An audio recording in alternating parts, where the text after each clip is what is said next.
أهلا وسهلا بيكم. النهاردة قصتنا كالعادة مبنية على قصة حقيقية. إحنا غيرنا الأسماء والأماكن قدر الإمكان لإخفاء الشخصيات لحمايتهم بدافع الإنسانية، وهتعرفوا ليه لما نحكي لكم الحكاية الصعبة اللي جايين نحكيها لكم النهاردة. بس قبل ما نبدأ بالصلاة والسلام على رسول الله، محتاجين منكم دعم بالاشتراك في القناة دلوقتي وقبل ما تكملوا القصة، علشان بتنسوا كل مرة. وبعدين اعملوا لايك جميل زي عيونكم الجميلة، وسيب رأيك في القصة دي بعد ما تسمعها. بسم الله. سنة 2007 في منطقة التجمع، وداخل واحد من أهم وأكبر الهايبرات اللي هناك، عربية تسوق واقفة في نص المول جوه، وجواها منتجات غريبة وعكس بعضها، وجواها كمان طفلة صغيرة رضيعة وعمالة تعيط بصوت عالي. الناس اللي في المول يلفت انتباههم جدا منظر العربية دي وصوت الطفلة اللي عمال يعيط بشكل صعب جدا، ويلفت انتباههم ازاي أمها لحد دلوقتي ما ظهرتش خالص. الكل متأكد ان أهل الطفلة دي هيظهروا في أي وقت، لكن بعد مرور وقت طويل الوضع زي ما هو. يبدأ أفراد الأمن الخاص بالمول التجاري ده يروحوا ناحية عربية التسوق، ويبدأوا في الإجراءات الأولى للحالات اللي زي دي. إنهم عملوا أكتر من نداء في السماء. الأمن اللي جوه المولات التجارية أو المراكز التجارية الكبيرة، وحتى الأماكن اللي بيكون فيها ازدحام شديد، بيكونوا متعودين على الوضع ده كتير، إن في طفل ممكن يتوه من أهله. لكن بعد حاجة بسيطة أهل الطفل ده هم اللي بيبتدوا يدوروا عليه، والطبيعي إنهم بيتواصلوا أول حاجة مع الأمن الخاص بالمركز التجاري.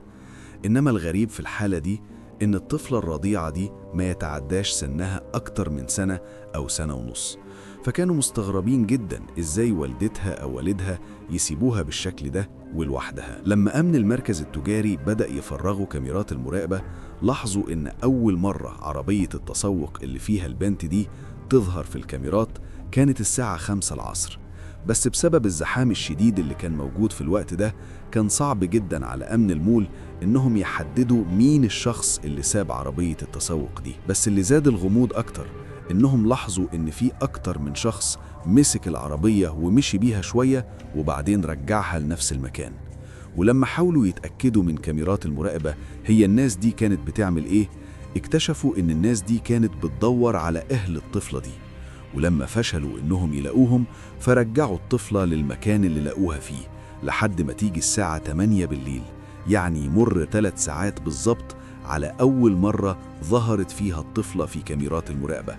وخلال ال3 ساعات دول يتم عمله أكتر من نداء جوه المول علشان يحاولوا يلاقوا أهلها، لكن برضو مفيش أي حد ظهر فيهم.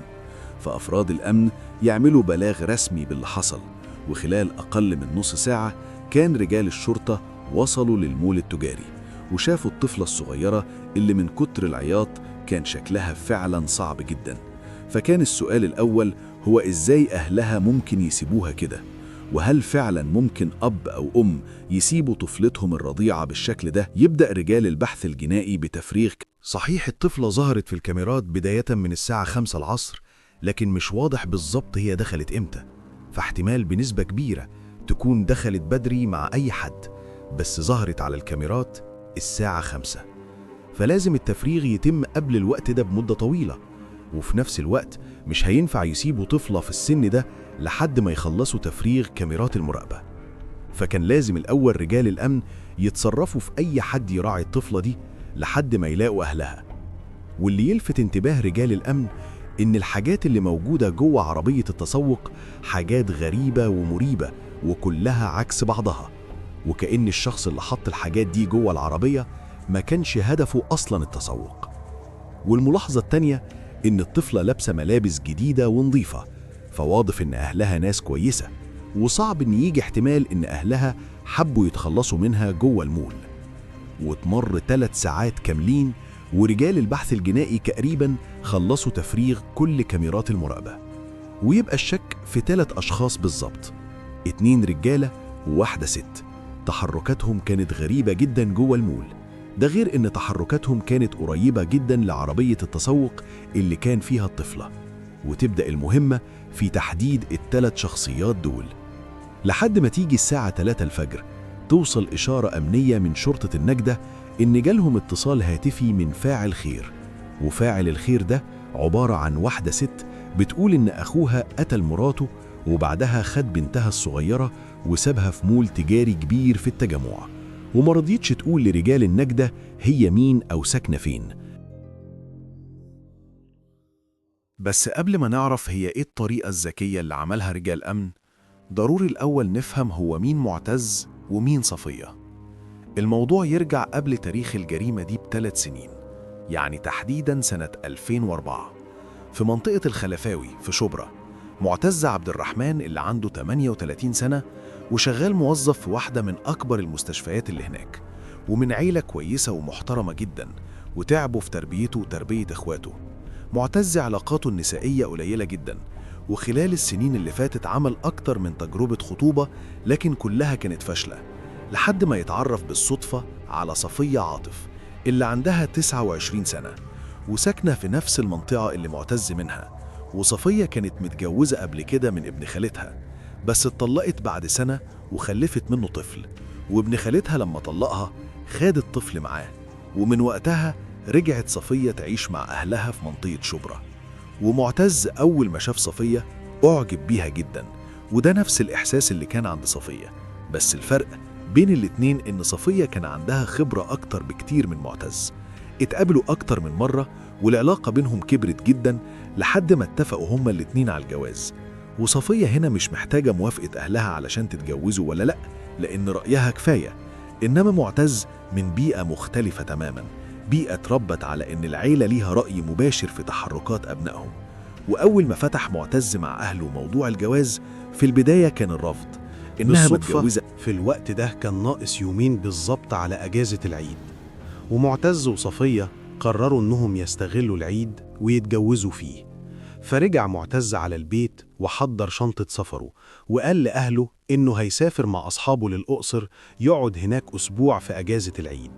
بس معتز ينزل بشنطة السفر ويقابل صفية تحت معاها بنتها الصغيرة، ويطلعوا على منطقة التجمع، لأن معتز كان يعرف سمسار هناك وجاب ليهم شقة إيجار، واتجوزوا عرفي في نفس اليوم، وقعدوا جوه الشقة دي وقضوا أجازة العيد كلها مع بعض.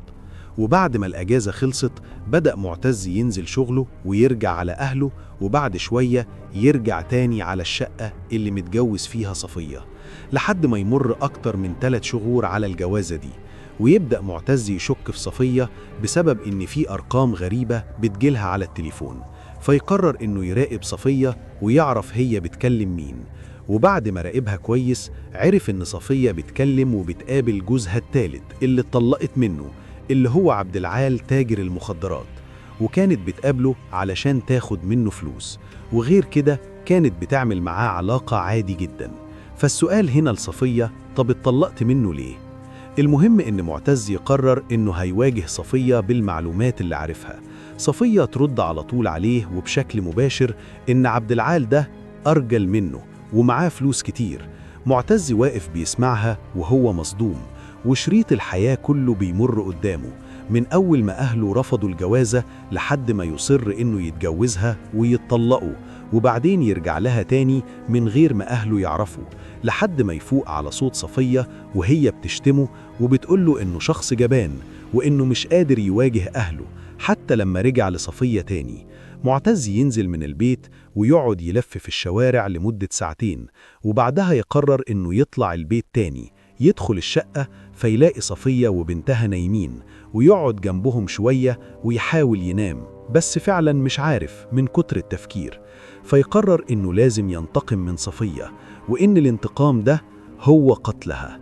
فينزل يجيب حجر كبير من الشارع ويطلع تاني ويدخل على صفية أوضة النوم ويضربها بالحجر على رأسها أكتر من مرة، ولما يلاقيها صاحية وبتقاومه فيخنقها، بس يلاحظ إنها برضو عمالة تقاوم فيه، فيجيب سلك كهرباء ويلفه على رقبتها ويشده جامد.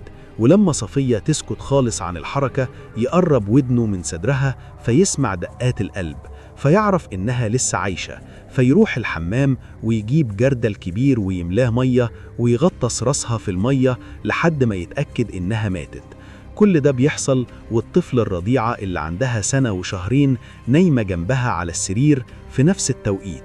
معتز بعد ما يقتلها يقعد يكسر حاجات كتيرة في البيت زي التلفزيون والغسالة والبوتاجاز، أي حاجة قدامه كان بيكسرها، كأنه بيحاول يكسر حياته اللي فاتت. وبعد ما يهدى شوية يمسك الطفلة الصغيرة ويغير لها هدومها، ويقرر إنه هينزلها معاه علشان ما تموتش جنب جثة والدتها، فياخدها على المول التجاري ويقرر إنه هيسيبها هناك على اعتبار إن أي شخص يلاقيها يراعيها بعيداً عن والدتها، وهو يهرب ومحدش هيعرف يجيبه، لأن الشقة اللي هم قاعدين فيها دي محدش من أهله ولا من أهلها يعرفوا عنها أي حاجة. وتكمل باقي الحكاية اللي قلناها في أول القصة، إن الأمن لقى العربية وإنهم بلغوا رجال الشرطة وإن في مكالمة جت من فاعلة خير لحد ما معتز يهرب، ونوصل للحركة الذكية اللي عملها رجال الشرطة علشان يجيبوا معتز لحد عندهم ويعترف بنفسه بكل حاجة. بعد ما رجال الشرطة خلصوا التحريات ووصل لمعتز اتصلوا بيه وقالوا له إن صفية لسه عايشة وإنهم نقلوها على المستشفى، وإن الموضوع مش قتل، هو مجرد تعدي بالضرب، وإنه ضروري إنه يرجع ويحكي لهم حصل إيه بالظبط علشان الموضوع يخلص بمنتهى البساطة. فمعتز عارف هو عمل فيها إيه، ويوصل لحد قسم الشرطة ويسلم نفسه بكل هدوء ويبدأ يحكي لهم اللي حصل بالظبط، فيعرفوا إن صفية أصلاً ماتت، وياخدوهم على الشقة علشان يشوفوا مسرح الجريمة ويشوفوا كل الأدوات اللي معتز فعلاً استخدمها. والشاهدة الوحيدة على كل اللي حصل ده هو الطفلة الصغيرة اللي عمرها 1 و2. وبعد تحقيقات النيابة العامة وجمع كل الأدلة يتحكم على معتز بالإعدام. القصص بتاعة الحب الغير متكافئ ده، وإن الشخص يتعلق بشخص ويغمي عينيه عن حقيقته علشان يعيش قصة حب مزيفة ملوش أي علاقة بالحقيقة. ربنا يعافينا ويعافيكم من الحب ده. ونهاية الكلام، سلام.